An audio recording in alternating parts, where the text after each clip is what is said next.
Yo, what's going on, y'all goats? It's your boy 3, and today I'm going to be showing you guys my BYSTIAL control deck. I've showed so many duels and so much interaction with this deck. I've been hyping it up for a little bit now, and there's a lot of nuance to it. There's a lot that I've been working on and just perfecting, and minor tweaks here and there. This is the full list, main, side, and extra, which is something that I don't always typically do, which is include my sides. I normally keep that as a Patreon exclusive. But yeah, you guys, the premise of this deck is very obvious. It is a control deck. It's a mid-range deck. The idea is to simplify game states, stabilize control with pure card advantage. And what this deck does economically is pretty crazy because 1-for-1 interactions become 2-for-1s, and before you know it, you have a card like Lubellion that you resolve once that you've literally drawn like 5 to 6 cards off resolving that Lubellion, which is crazy. This deck's absolutely absurd. I love it so much. It's a very cool meta pick. It might not be as strong into the Malice deck post crossover breakers, but I still think that BYSTIALs are really strong against the Ryziel deck. Specifically, cards like Druid Swarm are just absolutely insanely good, phenomenally strong. A card like Lubellion is actually very, very powerful playing into the Ryziel board. The fact that he could just search a Druid Swarm and then pop out a Druid Swarm and immediately adds an inherent summon without the what's his name, detonator even be able to chain. You can inherently just summon your Lubellion. It's kind of crazy how good Druid Swarm is against the Ryziel deck. It's a very strong deck. And Druid Swarm is a very strong card against that deck. It obviously checks Aggregator. Right now, as things are, the reason why I've thought of BYSTIALs as very, very powerful hand traps for the longest is because of like the U-Ball matchup, because of all of the decks that are playing Fiendsmiths. It's even crazy good against Memento. It's not good at all against like Mermail, and it sometimes is hit or miss against Fire, but still being able to hit that IP off of the Flambridge, which cuts off a ton of interaction and follow-up, being able to hit the Azamina cards is still very powerful. I just think that BYSTIALs at face value being hand traps is one thing, but the fact that there are always bodies that convert so well through hand traps, they're 25k bodies at that. This deck is just very, very strong. I like it a lot. I have so much fun playing BYSTIAL control. It does play around 25 hand traps because the BYSTIALs count. I've been playing this deck mainly because on DB, climbing the ladder, you run into so many Fiendsmith decks and so many Light and Dark decks, Drytrons, etc. And so I thought to myself, I really wanted to build BYSTIAL control, and I've been playing it for a while. There have been minor changes, like I've upped my Sanct. I used to play just 2-tracked, and I'm playing 3-tracked and a Sanct to play around Droll, because I'd be getting hit by Droll a lot on DB. It's just kind of crazy. This list will be a little bit different in IRL, because I don't know how many people would be Drolling me. But yeah, that's the premise of it, is just pretty much like 1-for-1 interactions. You're pretty much never want your opponent to actually combo against you. Nobody's styling when you play in this matchup. And it has so much good advantage and a good value engine too. Like Lubellion and the BYSTIALs are a good value engine. The Fiendsmith cards are a good value engine. Like I just trimmed all the fat out of my Dragon Link cards and I truly just converted it into BYSTIAL control, and I love it so much. It's such a good mid-range deck. I know I'm talking a lot, but we could talk a little bit about the YCS that just recently happened. I know there's a Kashtira Fiendsmith deck that is very similar to my deck, except I'm a totally different deck builder. I have a totally different style. Like, I still believe in cards like Furwalos. I still think the BYSTIALs are crazy strong. I like the concept and idea of that deck. What I value right now in this format is I feel BYSTIALs are actually stronger than cast cards, and if I'm going to be in a hand trap war grinding with my opponent, I personally would rather have a regained up with cards like Lubellion in rotation than to be sitting on a Fenrir and just going back and forth with Fenrir, because like in hand trap wars, you're always going to come out on top with a regain because of the pure like economics that you get off of looping Magnuma and constantly pressuring your opponent's board with cards like Baldrick and Druid Swarm and getting a ton of draws to draw into more hand traps. I personally feel like this deck is a lot better and it's stronger into the format that we're in right now. Especially, this is a good matchup. This deck has a good matchup into the Kashtira Fiendsmith deck, in my opinion. And in the new format, while Ryziel is not going to be the most played deck, I mean, it might be. It's not the only deck. I still feel like BYSTIALs have a lot of overlapping like factors into other matchups that make them strong enough to where, like, even if I'm playing against Malice, I'm still gonna be playing BYSTIAL control. I just love it so much. So yeah, you guys, that's pretty much the preface of the deck. The ideology is just like, I don't really want my opponent to full combo on me, of course, but I really, mostly the reason why I built this deck was because I've always loved BYSTIAL so much, and I knew that there was such a good meta call with Fiendsmith decks everywhere, and how ironic that the last YCS we had, literally the decks that performed so well, one of them was just a flat out Fiendsmith deck. And this deck, obviously, like, BYSTIAL just eat Fiendsmith for lunch, bro, no matter what. So yeah, let's get into it. Nobody plays 3 Baldrake. I think, you know, whatever. They're kind of crazy. I think Baldrake's absolutely insane. You pair him with any other BYSTIAL, and he's always gonna be a 3 for 2. Obviously, like, Baldrake Druisworm is literally an FTK against those Fiendsmith decks, against U-Bell. It's actually insane. Druisworm or paired the Baldrake with a Nib. Like, if your opponent's able to play past Nib and you Baldrake them, tribute the Nib, and then hit, like, their Moon, for example, Baldrake can be very strong. Even playing into the Ryzeal deck, the fact that, like, they can summon their Dead Natter, and on summon you can Baldrake it. And sure, they could chain Dead Natter and pop your Baldrake, but you banished their Dead Natter, and they're never getting it back, bro. They don't have a way to recur their banished cards. So this card's actually insanely broken, in my opinion. I think Baldrake is just crazy this format. I'd be clapping cheeks, bro. Like, literally, I'd be taking everybody's grind game away, bro. Like, that's what BYSTIALs do, bro. They just take the grind game away from them, bro. And then on top of that, they're just oppressive. Like, I just love these cards. I'm maxing out on every single one of them. I wish I could play 3 Magnum. Card's just broken. But honestly, in his own deck, it's pretty crazy how much you get off of Regain with Magnum. Just constantly recycling all of your cards. It's just insanely, like, it's insanely oppressive, bro. So you have the 10 BYSTIALs. I do believe in Fualos, because the premise of, like, playing Fualos is, this is what people don't understand, and, like, this is where I disagree with a lot of, like, the conflicting opinions of this card. The idea of Fualos is that your opponent does not want to commit into it.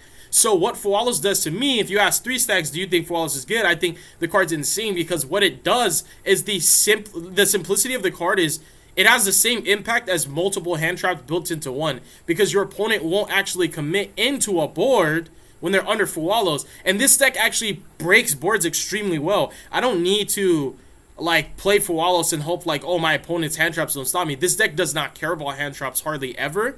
Like, even your best normal summon in the deck really doesn't care about hand traps. You just commit bodies, and they convert resources. And oftentimes, like, what you're doing is you're just beating your opponent down with BYSTIALs and Desirees, and just cleaning them up with cards like Chaos Angel. Like, literally, like, you're in a simplified game state with this deck, and you make a Chaos Angel, whether it's with Druisworm or not, like, you're clearing cards, and they literally don't have an out to it. They just die, bro. Like, they can get decked out if they don't have an out. It's just absolutely insane. Like, the card is so good.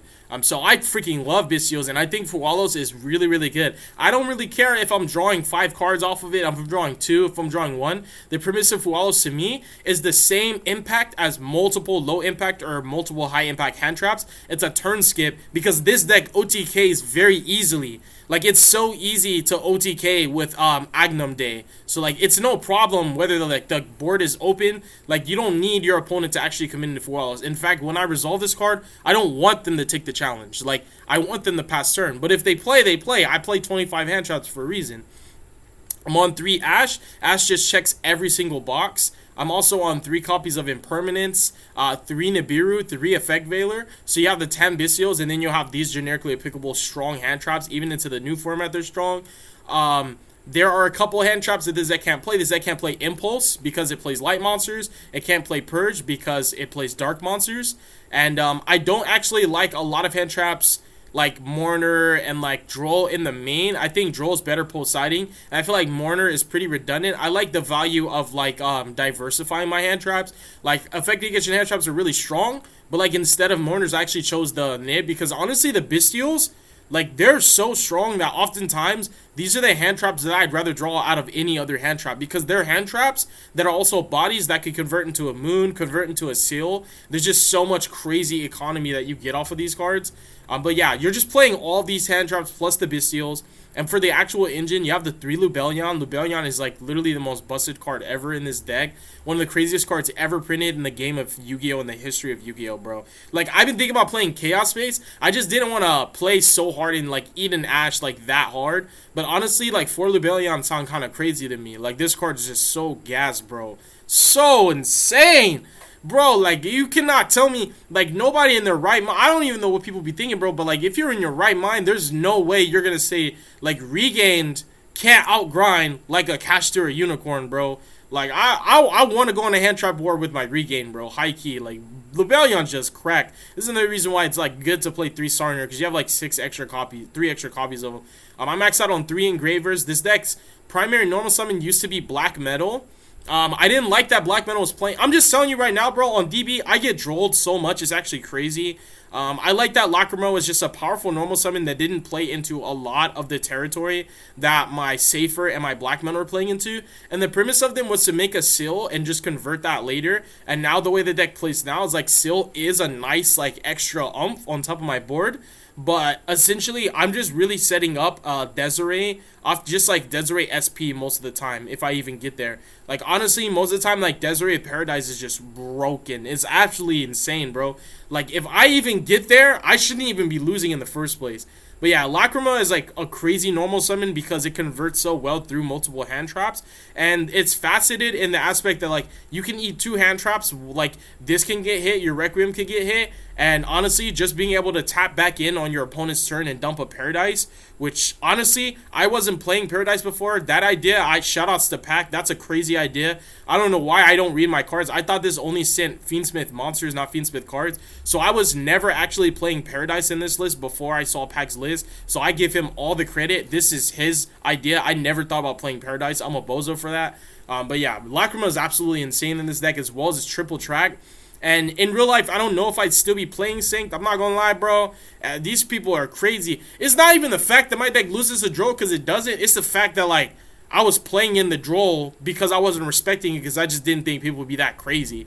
So then I just had hands where, like, I was not respecting Droll when I should have, but I ain't gonna lie, it's just my rule of my what's the word, rule of thumb is identify what you lose to and play around it. So I should have been playing around Droll, but the fact that playing with this deck, I be getting hit with Droll so much is so crazy. So for that simple fact, I put in Synced so that my Engraver would always auto beat Droll every single time. Like if I just had Engraver versus Droll, I would always beat Droll with the Engraver.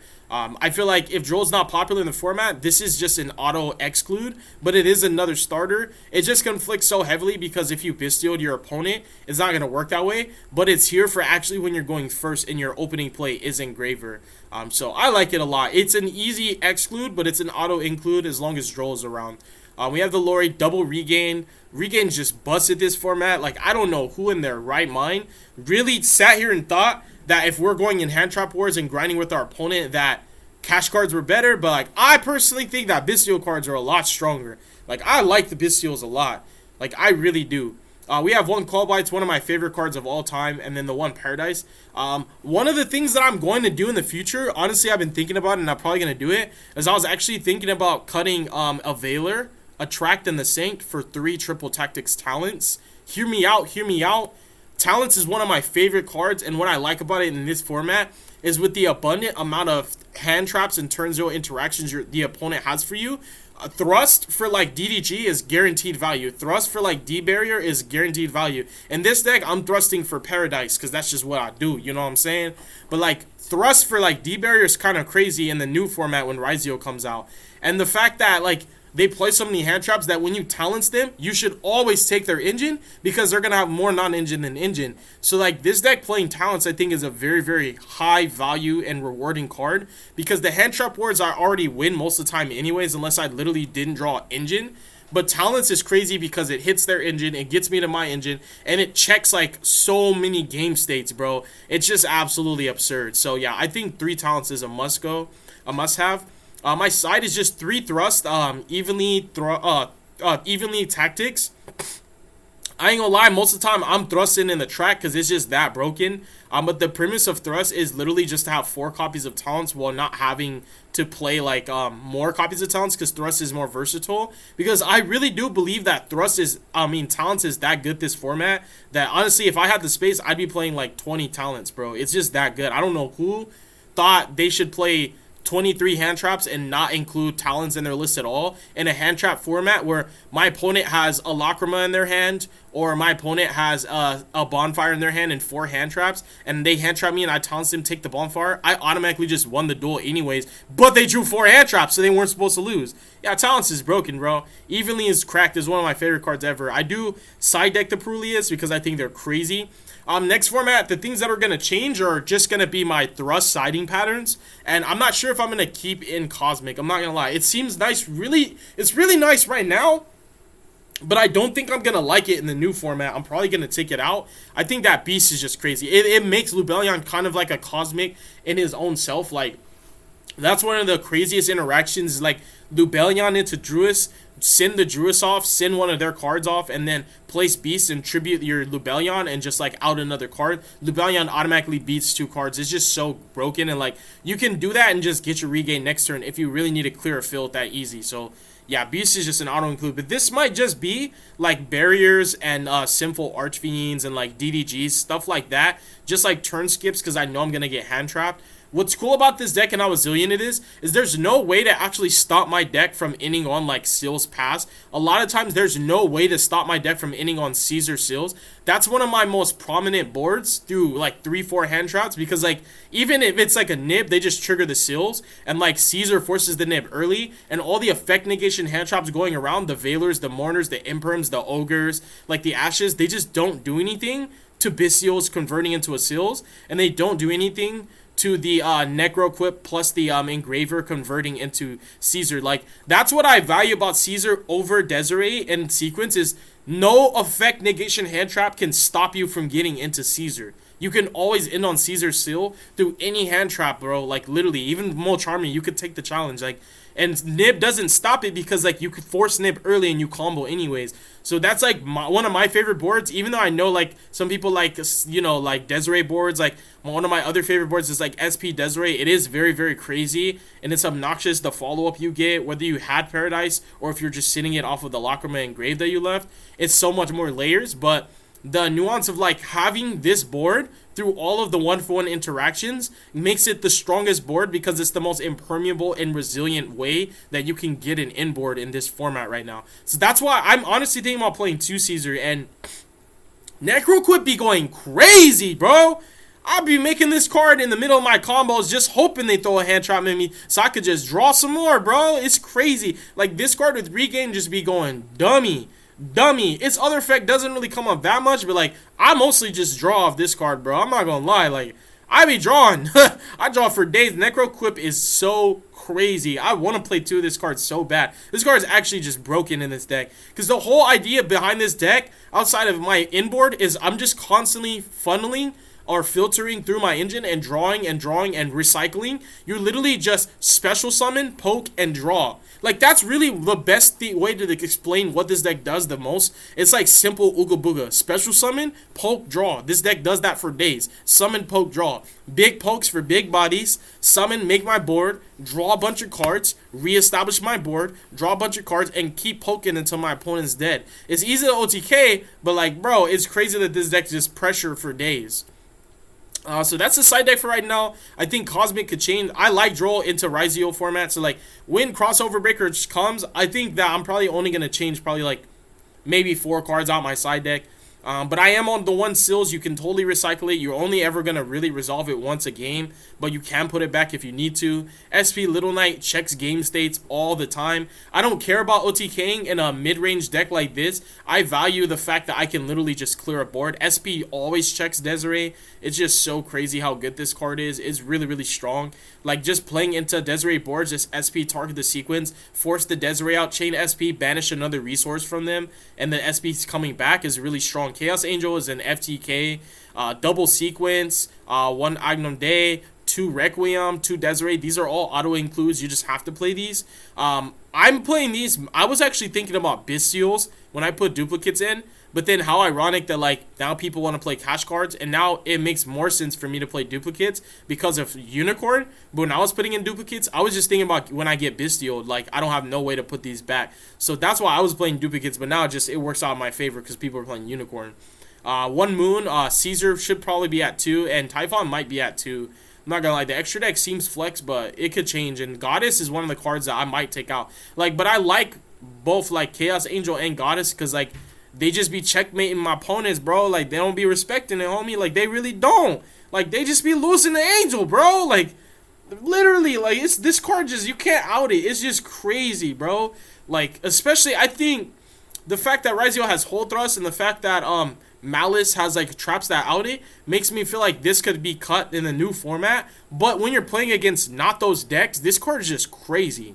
Like Chaos Angel just be going in, bro. I'm not gonna lie, I won so many games off this card, bro. That's why I just feel like I can't take it out. It's just so good. Like just literally Lacrima plus Abyssal. It's a perfect synergy, bro. It's so easy to do, and you can do this fighting through hand traps. That's another reason why this deck's so good in hand trap wars. Is the fact you can make a card like this. Like this can get negated. You just Bystial them. Bystials can't be harmed by like Valor Mourner Imperum doesn't do anything to Bystials. That's why I love these cards, and you just make Angel, bro. And so what? They want to interact with Angel, it's gotta be Imperum. It's crazy. And that's pretty much the deck. That's what I got for you guys. This is my Bystial control deck. I be going crazy with this deck. I think that I played around like 18 games and lost 3 of them. Let me see my dork. I lost my last 2.